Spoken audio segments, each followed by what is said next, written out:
श्री स्वामी समर्थ. तर मैत्रिणींनो, आपल्याला सरत्या 2025 या वर्षाला निरोप द्यायचा आहे आणि 2026 या येणाऱ्या नवीन वर्षाचं स्वागत करायचं आहे. आपण जरी म्हटलो की मी मराठी आहे, तर माझं नवीन वर्ष हे पाडवा, तरी सुद्धा इंग्रजी महिन्याप्रमाणे आपलं कॅलेंडर आत्ताच बदलतं.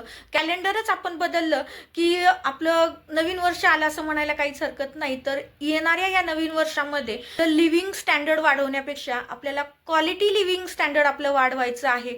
त्यासाठी किंवा 2025 या वर्षाने आपल्याला खूप काही गोष्टी दिलेल्या असतील किंवा खूप काही गोष्टी आपल्याकडून हिरावून घेतलेल्या असतील, तर त्या हिरावून घेतलेल्या गोष्टींचं दुःख न करता आपल्याला नवीन वर्षात पदार्पण करायचंय आणि आपल्याला खूप काही या वर्षाने दिलेलं असेल, तर यापेक्षा जास्त आपल्याला 2026 मध्ये एक यश मिळवायचं आहे किंवा प्राप्त करायचं आहे. तर सरत्या वर्षाला निरोप देताना आपण काय करायचं आहे आणि येणाऱ्या नवीन वर्षाच्या पहिल्या क्षणाला आपल्याला काय करायचं आहे, म्हणजे नवीन वर्षाची सुरुवात कशी करायची आहे आणि ती केल्याने काय होते, सगळ्या माहितीचा सविस्तर व्हिडिओ आपल्या रेखा जगदंबे या चॅनलवरती मी अपलोड केलेला आहे.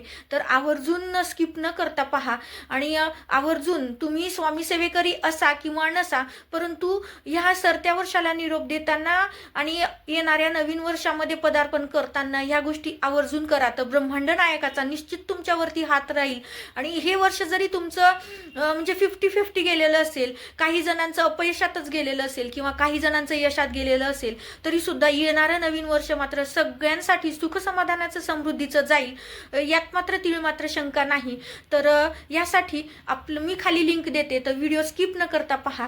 माहिती आवडली तर लाईक शेअर करा आणि आपल्या चॅनलवरती जर नवीन असाल तर चॅनलला सबस्क्राईब करायला मात्र विसरू नका.